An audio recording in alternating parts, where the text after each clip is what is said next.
이제 요한계시록 12장 여기서부터는 잠깐 하나님께서 관점의 체인지를, 관점의 변화를 보여주십니다. 똑같은 이야기와 똑같은 구속사를 말하고 있지만 그러나 지금까지는 하나님의 관점에서 보여주셨다면 이번에는 사탄 마귀의 관점에서 보여주시는 역사를 동일하게 나타내실 것입니다. 그리고 방금 말씀드렸던 하나님의 왕국의 완성, 그것이 얼마나 복잡한 과정을 거쳐서 우여곡절을 거쳐서 이루어졌는지를 하나님께서 다시 한번 생생하게 증언하십니다. 제가 이제 본문을 다시 읽도록 하겠습니다. 12장 1절입니다. 하늘에 큰 이적이 보이니 해를 입은 한 여자가 있는데 그 발 아래는 달이 있고 머리에는 12별의 면류관을 썼더라. 이 여자가 아이를 베어 해산하게 되매 아파서 애써 부르짖더라. 하늘에 또 다른 이적이 보이니 보라, 한 큰 붉은 용이 있어 머리가 7요 뿔이 10이라. 그 여러 머리에 7 면류관이 있는데 그 꼬리가 하늘 별 3분의 1을 끌어다가 땅에 던지더라.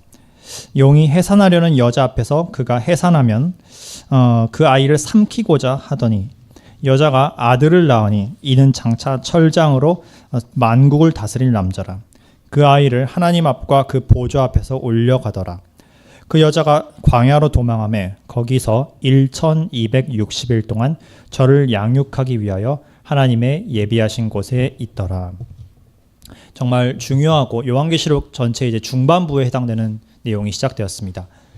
이 장면은 매우 중요하기 때문에 성도님들께 다른 한 구절을 통해서 이 모든 일의 시작부터 다시 말씀을 드리도록 하겠습니다. 여러분이 너무나도 잘 아는 창세기 3장을 제가 말씀을 드리겠습니다. 창세기 3장을 찾으셔도 되고 제가 이제 읽도록 하겠습니다. 다 읽진 않고 내용을 같이 설명드릴 텐데 이 3장은 하나님께서 천지를 창조하시고 아담과 이브를 두신 이후에 벌어졌던 한 사건에 관한 것입니다. 아담과 이브가 잘 살고 있을 때 이브를 향해 한 존재가 다가왔습니다. 바로 뱀입니다. 이 뱀은 이브를 꼬드겨서 정말 하나님이 이걸 먹지 말라고, 선악과를 먹지 말라고 하셨더냐 하면서 말을 슬쩍 바꾸면서 하나님을 깎아내리고 이브를 유혹합니다. 이브는 말씀 위에 굳게 서 있지 못했기 때문에 유혹을 받습니다. 그리고 뱀이 말하는 이걸 먹으면 하나님처럼 지혜롭게 될 것이다 라는 유혹에 넘어가고 말았습니다. 이생의 자랑과 안목의 정욕과 육신의 정욕, 여기에 넘어가고 만 것입니다. 그 결과 이브는 선악과를 먹었고 거기서 끝난 게 아니라 아담한테도 먹여서 온 인류가 하나님을 불순종하고 원죄에 물들어 온 인류가 죄 아래, 사망 아래 눌리게 되는 너무나도 비극적인 일이 바로 이 곳에서 시작되게 됩니다. 하나님께서는 이걸 보고 범죄자 셋, 하나는 뱀이 있고 두 번째는 아담이 있고 세 번째는 하와가 있는데 이 셋 모두에게 각각 저주와 형벌의 말씀을 내리십니다. 그런데 이 말씀이 너무나도 중요하기 때문에 제가 다시 한번 강조를 드리도록 하겠습니다. 첫 번째는 뱀에게 저주를 내리셨습니다. 근데 이건 뱀의 입장에선 저주이지만 오히려 우리 인류의 입장에서는 너무나도 큰 소망과 그리고 이 절망에서 벗어날 수 있는 유일한 길에 대한 것입니다. 창세기 3장 15절 하나님께서는 뱀에게 이렇게 선포하셨습니다. 내가 너로 여자와 원수가 되게 하고 내 후손도 여자의 후손과 원수가 되게 하리니 여자의 후손은 내 머리를 상하게 할 것이요 너는 그의 발꿈치를 상하게 할 것이니라 하시고, 이 뱀은 단순한 뱀이 아닙니다. 이 뱀은 뱀의 뒤에서 역사하고 있는 진짜 뱀. 뒤에서 제가 말씀을 드리겠지만 천계에는 여러 피조물들 가운데 뱀의 형상과 용의 형상을 닮은 피조물들도 있습니다. 그 중 하나가 타락을 하여서 이와 같은 악한 일을 벌이게 되었는데 우리는 이 존재를 이제 사탄이라고 부릅니다. 이 사탄이 뱀의 형태로 아담을 유혹했기 때문에 하나님께서는 뱀에게 영원한 심판을 내리십니다. 그가 영원히 멸망당할 뿐만 아니라 구체적으로는 여자의 후손에 의해서 멸망당하실 거라고 하나님께서 예언을 하셨습니다. 그리고 그 후손을 향해 뱀과 전쟁이 벌어질 터인데 뱀은 그의 발꿈치를 상하게 하지만 이 여자의 후손은 뱀의 머리를 상하게 하여서 완전히 멸망시키실 거라고 분명히 말씀을 하십니다. 사단도 이것을 들었습니다. 그렇기 때문에 이걸 마음의 염두에 두었고 어떻게 해서든 이 저주로부터 벗어나기 위해서 수많은 노력들을 벌이게 됩니다. 여기서 여자의 후손이란 바로 우리의 구원자 되신 예수 그리스도, 메시아이신 하나님이신 예수 그리스도, 성자 하나님이신 예수님입니다. 그리고 여자는 1차적으로는 하와를 의미하기도 하지만 뒤에 제가 다시 언급되겠지만 또 다른 존재를 의미하기도 하고 또 한 개인을 의미하기도 합니다. 자, 이 여자의 후손으로서 예수님께서는 동정녀에게서 나셨습니다. 그리고 남자와의 관계없이 동정녀에게서 나신 주님은 온전한 사람이기도 하지만 온전한 하나님이기도 하셨고 동시에 죄가 전혀 없으셨기 때문에 우리 모두의 더러운 죄값을 대신 감당하셔서 십자가에서 죽으시고 또한 하나님이시기 때문에 그걸 다 이기고 부활하실 수 있었습니다. 그리고 이에 대응해서 뱀도 이 사탄도 평생을 걸쳐서 예수님과 그리고 예수님을 낳을 여인과 전쟁을 벌이게 될 것입니다. 이 과정이 얼마나 고통스러운지 하나님께서는 여자에게 이러한 예언을 주십니다. 내가 너에게 임신하는 고통을 크게 더할 것이다 라고 말씀을 하셨습니다. 이것은 문자 그대로 여인들의 해산의 고통이 증가할 것이라는 뜻도 됩니다. 근데 또 하나의 의미가 있는데 바로 여자의 씨를 낳는 과정에서 이 너무나도 큰 순환과 어려움과 우여곡절들이 있을 것이라는 것을 비유적으로 말씀하신 말이기도 합니다. 실제로 그러하였고 이 세상에 여인의 후손인 메시아가 오기까지 하나님의 백성들에게 너무 큰 고통들이 많이 임하였습니다. 이것이 있어야만, 그러나 이 고통과 해산이 있어야만 비로소 아담에게 걸려진 저주가 풀릴 수 있습니다. 아담의 그 책임을 다하지 못한 죄로 온 세계, 온 우주, 물질 세계가 하나님의 저주를 받는 그런 형벌을 받게 되었습니다. 아담 자신도 죽음 아래 놓이게 되었고 온 인류는 죽을 운명에 처했을 뿐만 아니라 죽으면 지옥에 갈 수밖에 없는 처지에 처했습니다. 온 우주 역시 연력학 제2법칙이라고도 과학자들이 말하는 영원한 열죽음의 법칙, 붕괴와 혼돈의 법칙 가운데 지배를 당하게 되었습니다. 이걸 풀 수 있는 유일한 존재는 바로 여자가 해산하는 고통을 통해 낳은 여인의 씨 하나뿐입니다. 다시 본문인 요한계시록을 대해서 말씀을 드리겠습니다. 창세기에 말한 이것이 요한계시록에도 그대로 똑같은 모습으로 나타나 있습니다. 본문에는 여자가 하나 있고 그리고 여자를 대응하는 용이 하나 있습니다. 그리고 여자가 낳을 분인 남자아이, 바로 메시아가 있습니다. 먼저 여자에 대해서 말씀을 드리도록 하겠습니다. 잠시만요. 여자 하와에게 하나님께서 예언을 주셨었는데 근데 문제는 이 요한계시록에 나온 여인은 과연 누구인가입니다. 사실 하와라고 해석하기에는 본문이 잘 맞지 않습니다. 자, 그러면 또 하나의 가능성은 예수님을 낳은 존재입니다. 바로 성모는 아니지만 이제 동정녀 마리아가 있습니다.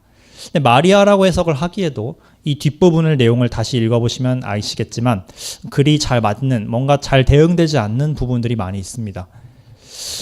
여기에 대해서 마리아라고 주장을 하는 쪽은 주로 이제 카톨릭 교회인데, 근데 이제 그에 대응해서 개신교 측에서는 칼빈부터 시작해서 많은 분들이 이 여인은 교회를 의미한다라고 말을 하기도 하였습니다. 하지만 여기에는 한 가지 문제점이 있습니다. 왜냐하면 여인을 교회로 해석할 경우에는 교회는 항상 예수님의 신부로 묘사되어 있는데, 신부란 아직 결혼하지 않은, 그 이제 정확히 말하면 결혼은 했지만 정혼 상태에 있는 사람을 말하기 때문에 항상 임신이 아니라 순결을 유지해야 되기 때문입니다. 그래서 이 여인이 지금 임신을 하고 있다는 사실은 조금 약간 문제가 될 수 있습니다. 또 한 가지는 교회는 예수님에 의해서 태어났습니다.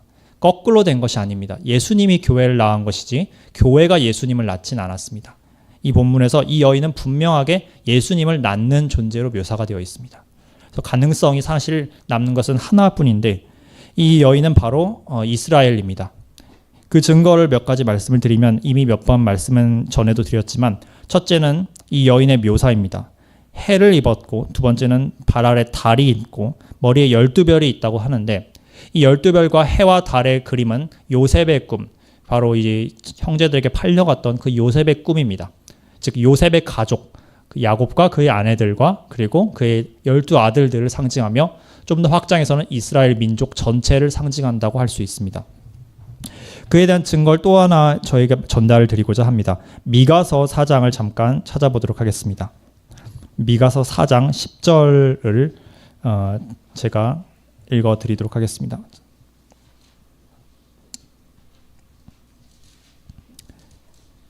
자, 미가서 찾으셨으면 제가 읽겠습니다. 미가서 4장 10절 이런 말씀이 있습니다. 딸 시온이여 해산하는 여인처럼 힘들여 나을지어다. 이제 내가 성읍에서 나가서 들에 거주하며 또 바벨론까지 이르러 거기서 구원을 얻으리니 여호와께서 거기서 너를 내 원수들의 손에서 속량하여 내시리라. 여기서도 이 딸 시온, 즉 이스라엘을 해산하는 여인에 비유하고 있습니다. 해산하는데 이 해산이 무엇과 관련이 있냐면 구출을 받고 구원을 받는 것과 관련이 있습니다. 특별히 바벨론에서 구원을 받는다라고 하나님께서 말씀을 하고 계십니다. 그러나 이 바벨론에서 구원받는다는 것이 단순히 그 70년 바벨론 포로 생활에서 돌아온다는 것만을 의미하지는 않습니다. 왜냐하면 그때는 아직 메시아가 오시지도 않았고 메시아에 의해서 구출된 게 아니라 고레스 왕을 통해서 구출되었었기 때문에 온전한 예언의 성취라 보기는 어렵습니다. 여기서 말하는 이 바벨론이란 요한계시록 17장에 나오는 마지막 때에 임할 최종적인 바벨론, 음녀 바벨론을 의미하는 것입니다. 바로 이 존재로부터 이스라엘이 구출을 받는 이야기입니다. 뒤에서 보면 11절에 이제 많은 이방 사람들이 모여 너를 치며 이르기를 시온이 더럽게 되며 그것을 우리 눈으로 바라보기를 원하노라 하거니와 그들이 여호와의 뜻을 알지 못하며 그의 계획을 깨닫지 못한 것이라. 여호와께서 곡식단을 타작마당에 모험같이 그들을 모으셨나니 딸 시온이여 일어나서 칠지어다. 내가 내 뿔을 무쇠같이 하며 내 굽을 놋같이 하리니 내가 여러 백성을 쳐서 깨트릴 것이라 라고 말하고 있습니다. 이 예언은 아직 역사 속에서 성취가 되지 않았습니다. 이것은 마지막 때 아마겟돈 전쟁을 통해 온 열방이 이스라엘을 멸절시키러 왔다가 재림하신 예수님에 의해서 심판당하는 모습을 예언하는 것입니다. 이어지는 미가서 5장에 보면 이 예언이 앞서서는 이제 예수님의 재림과 관련된 예언으로 나왔었지만 동시에 예수님의 초림에 대한 예언도 이중적으로 예언하는 것을 볼 수 있습니다. 너무나도 잘 아는 구절인 미가서 5장 2절을 말씀드리겠습니다.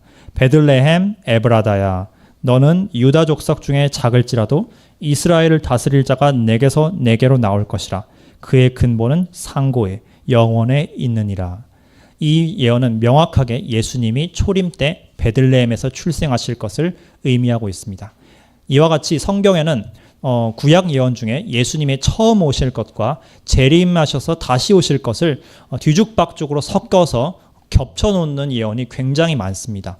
이 예언도 바로 대표적인 그와 같은 예입니다. 그럼 예수님이 초림하실 때 또는 재림하실 때 어떤 일이 이루어지는지를 그 다음 절이 설명하고 있습니다.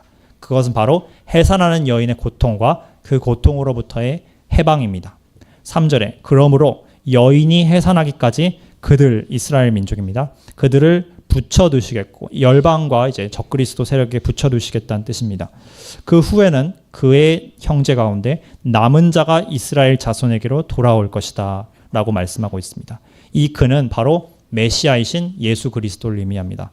즉 초림 때에는 예수님의 오심으로 말미암아 이스라엘 남은 자들이 구원을 받아서 교회를 이루고 열방의 남은 자들도 그것에 접붙임을 받음으로써 한 세 사람의 교회를 이룰 것이라는 예언이 될 수도 있지만 만약에 재림에도 적용을 시킨다면 이것은 열방의 충만한 수가 찬 다음에 이스라엘의 남은 자들이 민족적으로 회개하여 구원에 이르게 되고 그때 주님께서 재림하실 것을 의미하기도 합니다. 그가 4절에 보면 메시아가 여호와의 능력과 그의 하나님 여호와의 이름을 위엄을 의지하고 서서 목축하니 그들이 거주할 것이라. 이제 그가 창대하여 땅끝까지 미치리라. 교회가 온 세상으로 확장될 뿐만 아니라 재림하셔서 하나님의 왕국이 완성되는 것을 의미하고 있습니다. 5절에 보면 이 사람 예수님은 평강이 될 것이라. 그분은 이제 평강의 왕이십니다. 근데 문제는 이런 자가 등장합니다. 아수르 사람이 우리 땅에 들어와서 우리 궁들을 밟을 때에는 우리가 7 목자와 8 군왕을 일으켜 그를 치리니 좀 잠깐 생략하겠습니다. 그가 우리를 그에게서 건져내리라 라고 6절 후반부에 있습니다. 이 아수르 사람은 1차적으로는 역사적으로 당시에 있었던 사네립 왕을 상징하기도 합니다. 하지만 동시에 궁극적으로는 마지막 아수르 사람, 바로 적그리스도를 의미합니다. 이 자가 예루살렘을 침탈하는 일이 마지막 7년 중간에 일어나게 될 텐데 그때 하나님이 가만히 계시는 것이 아니라 하늘의 천사들과 나팔 심판과 그리고 대접 심판을 통해 그 왕국을 멸하시고 그리고 궁극적으로는 주님이 재림하셔서 온 땅을 건져내게 되신다는 예언입니다. 또 다른 이스라엘의 해산하는 여인에 대한 성경 예언 말씀이 하나 있습니다. 바로 이사야서입니다. 이사야서 26장을 보면 여기는 이제 제가 바로 그냥 읽도록 하겠습니다. 이사야서 26장은 24장부터 27절까지 전체가 마지막 때에 있을 일들에 대한 예언인데 그 중에서 이사야 26장 1절에 보면 그날의 유다 땅에서 이 노래를 부르리라. 즉 마지막 때에 유다 땅에서 부를 노래를 말하고 있습니다. 이 중간에 다 생략을 하고 17절에 보면 유대 사람들이 이런 이야기를 하고 있습니다. 이사야 26장 17절에 여호와여 잉태한 여인이 산기가 임박하여 산고를 겪으며 부르짖음같이 우리가 주 앞에서 그와 같으니이다. 여기서도 유다 백성이 잉태하는 여인과 같다라는 것을 분명히 말하고 있습니다. 바로 이와 같은 유다 백성들의 해산의 고통은 성경에서 여러 이미지를 통해서 나타납니다.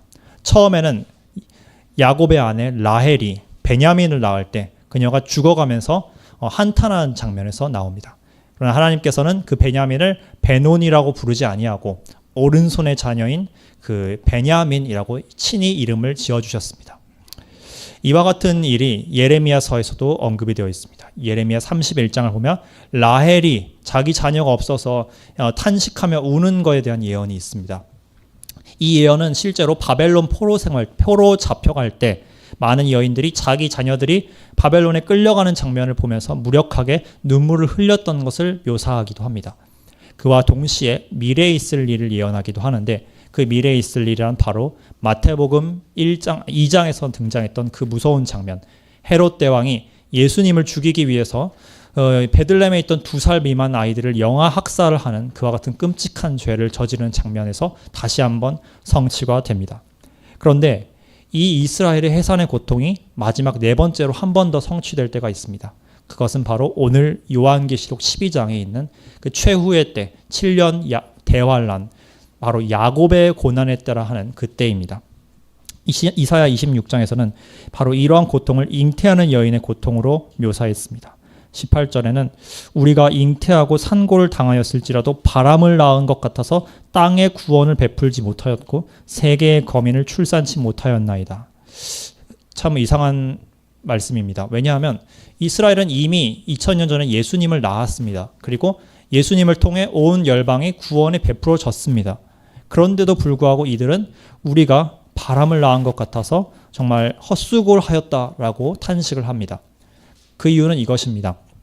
원래 예수님께서는 자기 땅에 오셨지만 자기 땅에 있던 백성들이 그분이 메시아인 줄 알아보지 못했습니다. 그래서 정작 그분이 오셨는데도 그분을 거절하고 십자가에 못 박고 그리고 복음도 받아들이지 않았습니다. 이 상태를 바로 말하는 것입니다. 그들이 메시아를 낳고도 그분을 받아들이지 않은 상태가 곧 바람을 낳은 것과 같은 상태입니다. 그러나 이때가 영원히 지속되는 것이 아니라 마지막 때에도 한번 해산의 고통이 임하게 되고 그때는 이들이 진정으로 자기 아들, 물론 아들이라 표현하면 그렇지만 이제 이스라엘을 어머니라고 표현을 한다면 예수님이 이제 그들에게서 태어난 이제 그분의 씨라고 할 수 있겠죠. 그 씨를 비로소 받아들이고 그분을 영접하고 그분에 의해서 받아들여지는 그런 일이 일어날 것입니다. 그때 일어날 일들이 19절, 이사야 19절에 묘사되어 있습니다. 주의 죽은 자들이 살아나고 그들의 시체들은 일어나리이다. 티끌에 누운 자들아 너희는 깨어 노래하라. 주의 이슬은 빛난 이슬이니 땅이 죽은 자들을 내놓으리라. 이것은 바로 마지막 때에 모든 성도들이 주 안에서 죽은 모든 성도들이 부활하여서 부활체를 입고 살아남은 이들도 휴거되어서 온전한 몸으로 변화되는 사건을 의미합니다. 바로 부활과 휴거의 사건입니다. 이 사건이 주님 오실 때 이루어지게 되고 그 동안에 이제 어떤 일이 이제 이스라엘에겐 임하게 되느냐? 바로 20절에 내 백성아 갈지어다. 내 밀실에 들어가서 내 문을 닫고 분노가 지나가기까지 잠깐 숨을 지어다. 이스라엘은 마지막 때에 큰 핍박을 받아서 멸절의 위기에 처합니다. 그때 하나님께서는 오늘 요한계시록에서 기록되었던 것처럼 그녀를 위해서 예비된 처소를 마련해 주십니다. 그 처소가 어디인지는 다음 시간에 말씀드리도록 하겠습니다. 이 처소에서 그들은 보호를 받게 될 것입니다. 그 보호를 받는 것을 바로 너희가 밀실에 들어가 숨으리라 하는 말씀으로 예언되어 있습니다. 그 다음에 어떤 일이 벌어지냐면 21절 보라 여호와께서 그의 처소에서 나오사 땅의 거민의 죄악을 벌하실 것이라. 이 여호와란 바로 성자 예수님을 의미합니다.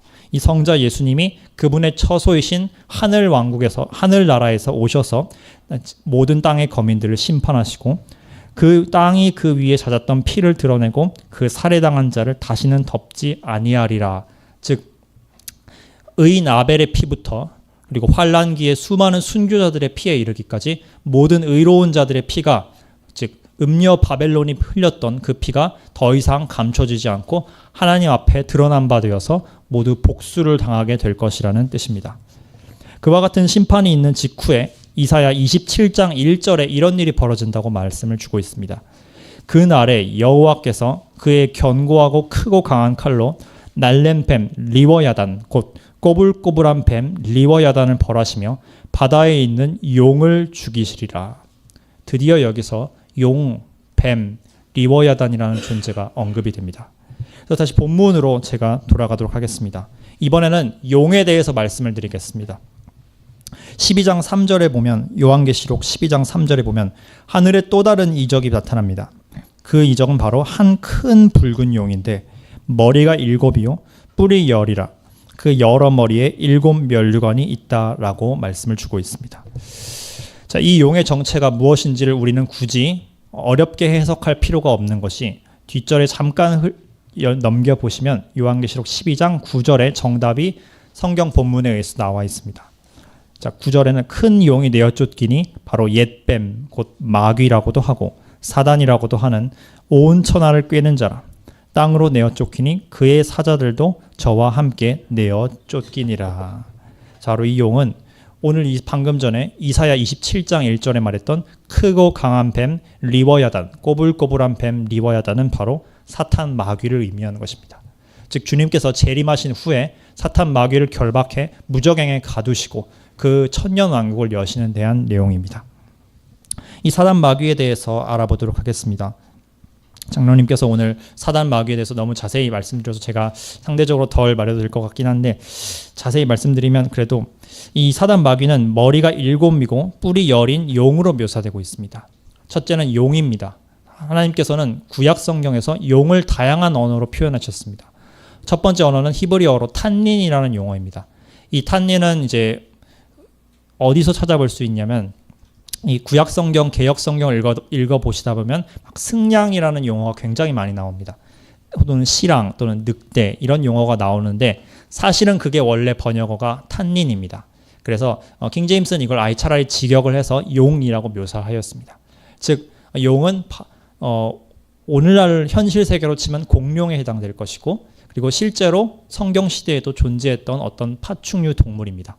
그리고 하나님은 이것을 마귀를 비유하는 한 가지 상징으로 사용을 하셨습니다. 이 용은 탄닌이라고도 표현하는데 이 탄닌은 주로 육지 생물보다는 바다에 사는 커다란 용들을 의미합니다. 그래서 시편에도 보면 하나님께서 탄닌을 점이신다는 표현을 많이 합니다. 또 이 탄닌을 라합이라는 표현을 하는데 기생 라합 말고 라합이라는 용어로 표현을 하기도 합니다. 실제로 시편에서는 하나님께서 라합의 머리를 점이고 바다를 잔잔케 하신다라는 표현이 자주 등장하며 욥기에도 그런 표현들이 등장합니다. 또 한 가지 용어는 바로 리워야단, 오늘 이사야 27장에서 보았던 리워야단 레비아탄이라는 표현입니다. 이 표현은 욥기에서 맨 마지막 41장을 보시면 하나님의 주권을 표현하시려고 레비아탄, 이 리워야단에 대해서 설명하신 장면이 있습니다. 이 존재를 하나님이 가리키기를 모든 교만한 자들의 왕이라고 설명을 해주셨습니다. 즉 이 용으로 상징되는 사단은 모든 교만의 시작이며 교만의 근원이며 그리고 교만한 왕입니다.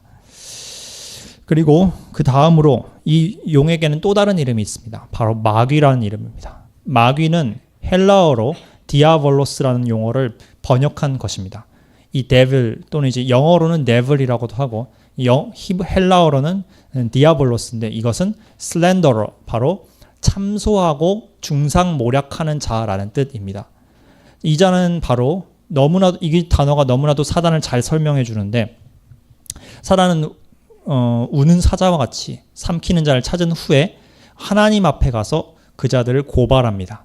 중상모략하고 정죄하여서 너는 구원받지 못할 거야. 그래서 너는 절대 용서받을 수 없어. 하나님 앞에 가서도 하나님 저 사람은 그리스도인이라 할 자격이 없습니다.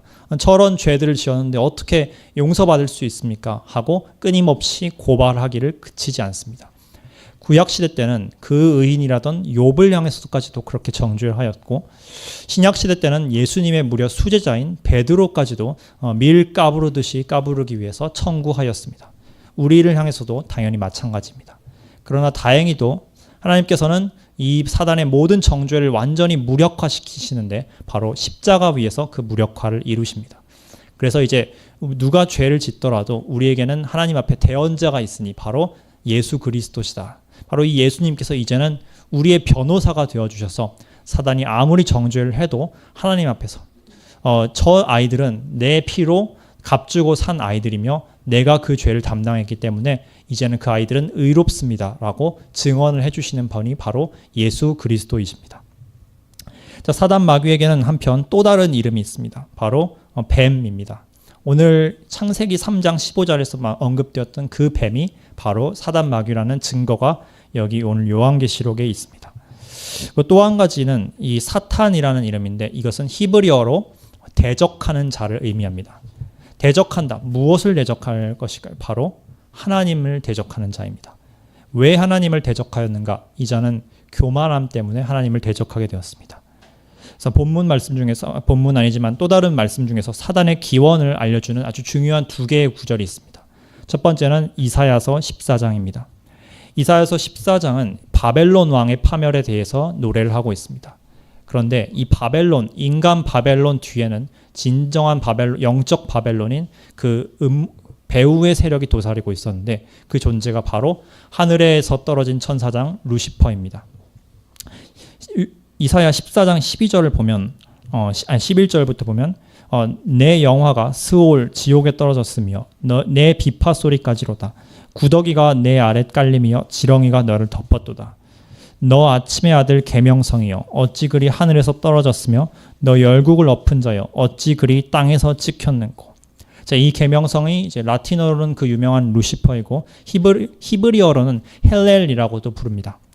이 존재는 천사장이었습니다. 하늘에서 가장 높은 천사장이었으나 하나님의 영광을 독식하고 싶어서 자기 스스로 하나님처럼 되려고 했습니다. 그가 내 마음에 이르기를 내가 하늘에 올라 하나님의 뭇별 위에 내 자리를 높이리라. 내가 북극지폐의 산 위에 앉으리라. 가장 높은 구름에 올라가 지극히 높은 이와 같아지리라 하는도다. 이 사단은 스스로 피조물인 주제에 내가 하나님처럼 되겠다라고 말을 하였습니다. 이것이 모든 타락의 시작입니다. 교만은 모든 타락의 시작인데 아담과 하와도 하나님처럼 되려다가 넘어졌고 사탄 마귀 루시퍼도 하나님처럼 되려다 넘어졌습니다. 피조물은 피조물답게 하나님 함께 영광을 돌려야만 합니다. 그걸 거절하고 자기를 자기 마음판의 중심에 둘 때 모든 죄가 시작되게 됩니다. 영어로 죄는 sin입니다. S-I-N입니다. 영어로 교만은 pride입니다. P-R-I-D-E입니다. 영어로 루시퍼는 L-U-C-I-F-E-R입니다. 흥미롭게도 가운데 자를 보시면 sin, I가 중앙에 있습니다. pride, I가 중앙에 있습니다. 루시퍼, 가운데에 I가 있습니다. I, 내가 하나님처럼 되겠다. 자기가 중심에 가겠다. 이게 바로 죄의 시작이고 사단처럼 되는 것이며 그리고 교만하여 멸망하는 것입니다. 그런 자들의 결말은 바로 15절에 기록되어 있습니다. 그러나 이제 내가 스올 곧 구덩이 맨 밑에 떨어짐을 당하리로다. 너를 보는 이가 주목하여 너를 자세히 살펴보며 말하기를 이 사람이 땅을 진동시키며 열국을 놀라게 하며 이렇게 쭉 이어지게 됩니다. 즉 마귀는 이제 결국에는 하나님처럼 되기는커녕 하늘에서 쫓겨나고 그리고 나중에는 대환란 때는 땅으로까지 쫓겨나며 거기서 더 쫓겨나서 나중에는 무저갱으로 쫓겨나고 무저갱 다음에는 불과 유황의 연못으로까지 떨어짐으로써 가장 비천한 처지가 됩니다. 지옥의 주인은 사탄이 아닙니다. 많은 사람들이 지옥에서 사단이 왕노릇할 것이라고 생각하지만 오히려 사단은 지옥에서 인간보다도 더 비천한 형벌을 받는 존재가 될 것입니다. 이사야서뿐만 아니라 에스겔 선지자도 이 마귀에 대해서 기록을 하고 있습니다. 에스겔은 이번에는 두로 왕을 통해서 마귀의 정체를 밝히고 있습니다.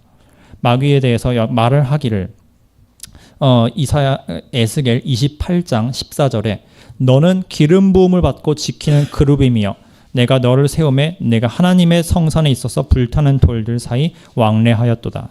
자, 이 타락한 천사장은 우리 내생물과 마찬가지로 하나님의 보좌를 덮는 그룹이었습니다. 케룹이었습니다. 그 중에서도 내생물들보다도 더 높은 지위에 있었던 가장 높은 그룹이었지만 그 교만함을 이기지 못하고 이와 같은 처지에 빠지게 됩니다.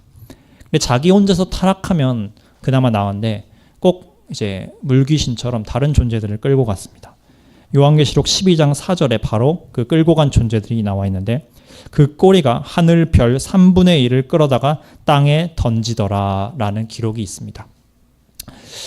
성경에서 별은 많은 경우에 천사들을 상징하는 단어입니다. 특별히 창세기 1장 창조 기록을 보시면 하나님께서 넷째 날에 해를 창조하셨죠. 그리고 달을 창조하셨는데 추가로 또 창조하신 게 있습니다. 사실 해와 달만 있으면 지구가 생존하는 데는 아무 문제가 없습니다. 그런데 하나님은 자신의 그 영광을 드러내기 위해서 하느님의 영광을 궁창히 선포하게 하기 위해서 더 큰 우주를 창조하셨고 수많은 별들과 항성들과 은하계들과 무수한 은하들을 지으셨습니다. 바로 이 별이 한편으로는 물리적인 별도 의미하지만 동시에 저 셋째 하늘에 존재하는 영적 존재인 천사들을 상징하기도 합니다. 그와 동시에 다섯째 날에 하나님께서 무엇을 지으셨냐면 첫째, 물속에는 물고기들을 지으셨습니다. 그리고 하늘에는 새들을 지으셨는데 또 한 가지 부류를 만드셨습니다. 그 부류를 히브리어로 탄닌이라고 실제로 기록되어 있고 즉 하나님이 바다의 용들을 창조하셨습니다. 물론 이 용을 개역 성경에서는 이제 고래 또는 뭐 바다 생물 이렇게 번역을 하기도 합니다. 이와 같이 용과 별은 많은 경우에 이 천사들, 특히 타락한 천사들을 상징하는 용어로서 많이 사용됩니다. 즉 여기 이 말은 하나님을 대적하여서 루시퍼가 그 3분의 1에 가까이 되는 천사들을 꼬드겨서 하나님으로부터 자유를 쟁취하자 이렇게 그들을 유혹했고 그들이 타락하여서 쫓겨나 사단과 함께 추락했다는 뜻입니다. 이 존재들을 우리는 이제 악마 또는 귀신 또는 악령이라고 부르게 되었습니다. 그런데 문제는 이 사단이 지상에 도달한 이후에 하나님으로부터 굉장히 청천벽력의 예언을 듣게 됩니다. 바로 창세기 3장 15절 원시복음이라고도 하는 하나님의 복음의 예언입니다. 내가 너를 여자와 원수가 되게 하고 내 후손도 여자의 후손과 원수가 되게 한다. 그리고 너는 그의 발꿈치만 상하게 하고 너는 그분께 머리를 밟힐 것이다 라고 예언을 들었습니다. 사단은 이 예언이 자신의 파멸을 의미한다는 것을 알고 있었습니다. 마치 그 유명한 예전에 문학작품인 셰익스피어의 맥베스와 마찬가지로 사단은 잠깐 동안 공중 권세는 잡았지만 그 권세가 영원히 파멸할 것이라는 예언에 불안감에 시달리게 됩니다. 이 불안감을 잠재우기 위해 그는 마지막까지 발악을 하는데 그 발악의 전략은 바로 어떻게 해서든 이 여자의 씨가 태어나지 못하게 해야겠다. 이것이 그의 가장 핵심적인 전략이었습니다. 그 전략이 실제로 요한계시록에도 기록이 되어 있습니다. 요한계시록 12장 4절에 용이 해산하려는 여자 앞에서 그가 해산하면 그 아이를 삼키고자 하더니 사단은 여자의 씨가 어디서 올지 몰랐기 때문에 너무나도 이제 신경을 기울여서 최선을 다해서 방어를 했습니다. 처음에 그는 아벨을 보고 아벨이 좀 영적으로 좋으니까 이 아이에게서 여자의 씨가 나오겠구나 라고 생각을 했는지도 모르겠습니다. 그래서 카인을 충동해서 아벨을 죽였습니다. 그러나 하나님께서는 셋을 주셔서 다시 피를 이어가게 하셨습니다. 그 이후에 노아의 때에 이 사단은 인류를 타락시키고 어떤 분들의 의견에 의하면 인류의 유전자 또한 오염시킴으로써 심판을 받게 만들지만 하나님은 노아와 그 8식구를 보존하셨습니다. 이후에 바벨탑 사건이 일어나지만 하나님께서 이런 적그리스도의 니므롯 체계가 생기지 못하도록 나라를 분할하셨습니다. 그 후에 하나님이 마침내 여인의 후손의 씨를 좁혀주셨습니다. 바로 아브라함이라는 한 인물을 택하셔서 언약을 세워주신 것입니다. 근데 이것은 한편으로는 마귀에게도 하나의 기회였습니다. 왜냐하면 이제 아브라함 하나만 멸망시키면 더 이상 이제 예수님을 못 오게 할 수 있기 때문입니다. 그래서 아브라함으로 하여금 이스마엘을 낳게 하기도 하고 이삭으로 하여금 에서를 낳았을 때 그 에서를 충동하여서 야곱을 죽이게 하려고도 하였습니다. 심지어는 요셉을 보고 요셉이 좀 영적으로 좋으니까 얘가 혹시 범인이 아닐 수도 있을까 하고 요셉을 형들을 시켜 죽이려 했지만 오히려 그것은 자충수가 되어서 온 이스라엘 백성이 충만히 불어나는 그런 역사만 일어났습니다. 그걸 참지 못한 사단은 이제 바라오 왕을 충동하여서 모든 사내 아이를 멸살하려고 하였지만 하나님께서 섭리로 모세를 보존하셨고 모세가 출애굽을 이루게 됩니다. 또 이제 사단은 이스라엘 타락시켜서 그들이 하나님께 정죄받아 죽게 만들려 했지만 그마저도 모세가 자기 목숨을 걸고 열심히 중보를 한 덕분에 그 또한 실패로 돌아갔습니다. 이후로도 이방 민족은 이스라엘을 끝없이 타락시키려고 하였고 이스라엘은 넘어졌지만 하나님께서는 자비를 베푸셨습니다. 그러던 중 마침내 두 번째 후보로 좁혀지는 사건이 벌어집니다. 바로 다윗 왕입니다. 하나님이 하나님의 합한 왕인 다윗을 왕으로 택해 주셨고 그에게서 메시아를 주겠다는 약속을 하자 사단은 마침내 다윗을 향해 온 총력을 기울이기 시작합니다. 다윗의 아들 아도니아나 압살롬이 반란을 일으켰고 솔로몬 왕도 후반부에 타락을 하였었고 이후에도 다윗 왕과를 끊으려는 시도가 수없이 이루어지게 됩니다. 그 대표적인 예가 바로 여호사밧 왕의 실수인데 여호사밧은 다 좋았지만 하필이면 자기 아들을 저 악한 아합과 이세벨의 딸인 아달랴와 결혼시키는 실책을 범합니다. 이 배후에도 루시퍼의 계획이 있었습니다. 이 아달랴를 통해서 하나님의 대적자 사단은 수없이 악한 일을 벌입니다. 물론 이제 여호람 왕과 그 밑에 아하시아 왕도 악했기 때문에 이방 민족들의 침략과 예후의 공격에 의해서 이스라엘 그 왕가의 대가 거의 끊어질 뻔하기도 했습니다. 가까스로 살아남은 사람들에 대해서는 이 아달랴가 정권을 잡고 한 명의 다윗 후손도 남기지 않고 씨를 말리려 했습니다. 여기에는 당연히 아달랴의 뒤에서 역사한 마귀가 있었습니다. 그러나 하나님은 요아스를 끝내 살리셨고 요아스를 통해 왕가를 이어가셨습니다. 바벨론 포로 이후에도 이 같은 일은 계속 이어졌습니다. 하만이라는 존재가 페르시아에 입건되게 되었습니다. 그가 총리가 되었고 모르드게에 대한 증오심을 하필 온 유대 백성에까지 확장시켜서 그들을 멸절시키려 하였습니다. 사단은 바로 이 하만을 통해서 하나님의 계획을 끊으려 했지만 하나님의 사람인 모르드게와 그리고 에스더 왕비를 통해서 그 계획은 좌절되고 도리어 하나님의 계획과 그 완성은 더욱더 가까워지게 됩니다. 마침내 이 같은 일이 계속 이어지다가 끝내 예수님이 태어나게 됩니다. 예수님이 태어났을 때 사단은 정말 이제 발등에 불이 떨어졌으니 어떻게든 막아봐야겠다. 그래서 헤롯 대왕을 시켜서 아이들을 몰살시켰습니다. 그러나 예수님은 피신하셨고 다시 돌아오셔서 그리고 오히려 성경의 말씀의 예언들을 성취하시게 됩니다. 예수님이 자라나셨고 공생애를 시작하실 때 사단은 드디어 승부를 겁니다. 바로 세 가지 시험이었습니다. 이 세 번의 시험을 통해서 너는 네가 하나님의 아들이라면 돌을 떡으로 만들어 보아라. 하나님의 아들이라면 성전에서 뛰어내려봐라. 그리고 나한테 딱 한 번만 절해라. 여러 번 할 것 없이 딱 한 번만 눈 감고 절하면 내가 가진 공중 권세, 세상 권세 다 포기해 버릴게. 이렇게 파격적인 제안을 하기도 했지만 예수님께서는 우리를 위해서 이 모든 걸 말씀으로 이기셨고 그분은 온전한 제사 희생물로서의 그 자격을 유지하게 되셨습니다. 사단은 참지 못했고 가룟 유다와 그리고 대제사장 가야바와 그리고 헤롯 등등을 통해서 예수님을 십자가에 못 박아 버렸지만 사실 그때 그가 무슨 생각으로 십자가에 못 박았는지는 정확히 알려진 바가 없습니다. 그가 예수님이 자기가 죽고 부활한다는 걸 언급을 했는데도 그렇게 한 것이 사단이 계획에 걸려든 건지 아니면 어리석게 자충수를 둔 건지 아니면 알면서도 무슨 다른 계획이 있었는지 그것은 우리가 잘 알 수 없습니다만 결국에 모든 계획은 하나님의 뜻대로 이루어졌습니다. 주님은 죽으셨지만 이 죽음은 주님의 초림에 대한 비밀을 성취하고 말았습니다. 많은 사람들이 예수님이 처음 오셨을 때 그 모든 영광과 정치적인 승리를 다 거두실 것이라 생각했지만 하나님의 계획은 초림과 재림 두 번에 걸쳐서 이룬 것이었습니다. 초림 때는 예수님이 그 희생양으로서 우리의 죄를 위해 죽으셨고 그 일은 오히려 사단의 자충수로 인해서 더 성취되고 말았습니다. 이제 주님은 부활하셨고 승천하셨습니다. 요한계시록 본문에 나와 있듯이 그 아들을 낳았더니 이분은 장차 철장으로 만국을 다스릴 남자라. 철장으로 다스린다는 표현은 오늘 읽었던 시편의 말씀으로 해서 시편 2편의 말씀입니다. 그리고 예수님께서 직접 요한계시록 2장에서 두아디라 교회를 향해 하신 약속이기도 합니다. 이를 통해서 예수님은 이제 승리하셨고 승천하셨고 시편 110편의 말씀대로 이제 사단 마귀 원수를 발등상으로 삼기 전까지는 예수님이 하나님의 우편에 앉아 계시게 되었습니다. 남은 일은 이제 딱 하나입니다. 바로 주님이 재림하시는 일.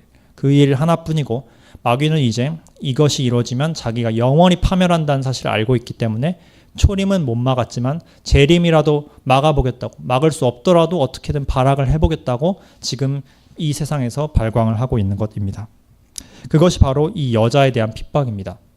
여자, 바로 예수님을 낳은 민족인 이스라엘인데 왜 하필 마귀가 이미 예수님을 다 낳아버린 이 이스라엘을 핍박을 하는 것일까요? 여기에 대해서는 우리가 기억을 해야 될 것이 마지막 때의 예언들입니다. 마지막 때의 예언에 의하면 하나님께서는 이스라엘이 마침내 고국으로 돌아와서 죄를 회개하고 민족적인 회개를 마지막 순간에 하게 될 때 예수님이 재림하신다고 분명히 기록을 해두었습니다.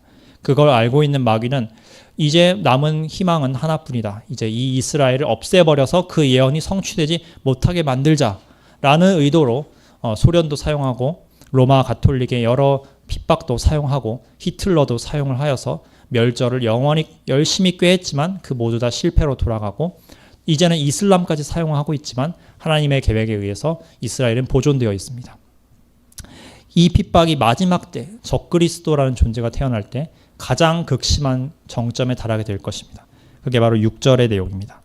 그 여자가 광야로 도망하매 거기서 1260일 동안 저를 양육하기 위해 하나님의 예비하신 곳이 있더라.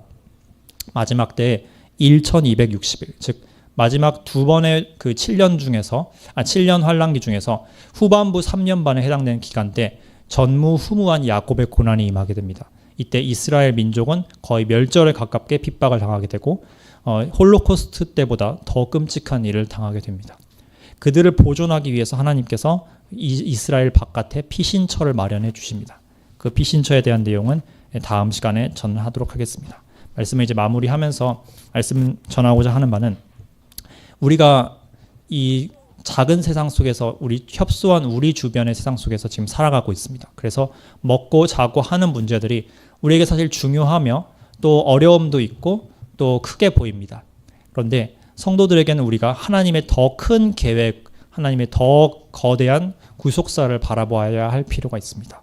이것이 바로 하나님이 인류를 경영하신 방법이며 인류를 이끄시는 목적이기 때문입니다.